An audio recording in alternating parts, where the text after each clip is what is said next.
আগামীকাল সকাল 6টায় Bangladesh Australia second test.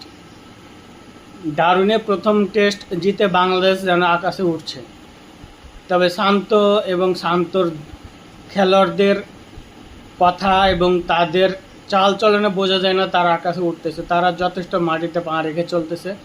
Australian দল বিধ্বস্ত, তবে তারা পেশাদার এবং তারা সবসময় হাসি মুখে খেলতেছে।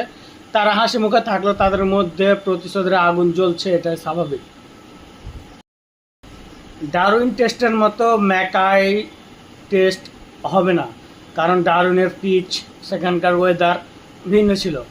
কিন্তু ম্যাকাই পিচ এবং ওয়েদার সম্ভবত ব্রিসবেন অথবা মেলবোর্নের পিচের মতো অনেক বেশি সুইং হতে পারে, যেখানে সবচেয়ে বেশি ভোগ হবে বাংলাদেশ ব্যাটসম্যানদের, কেননা এসব পিচে খেলে বাংলাদেশ ব্যাটসম্যান অভ্যস্ত না।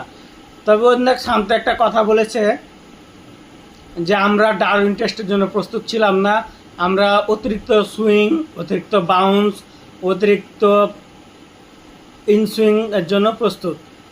বাংলাদেশ যেটার জন্য প্রস্তুতি নিয়ে এসছে সেটা সম্ভবত ম্যাকাইতে দেখা যাবে। আগুনঝরা স্টার্টের বোলিং, হ্যাজেলউড, কামিন্সদের গতিময় পেস। এখন দেখা যাক বাংলাদেশ আগামীকাল কি করে।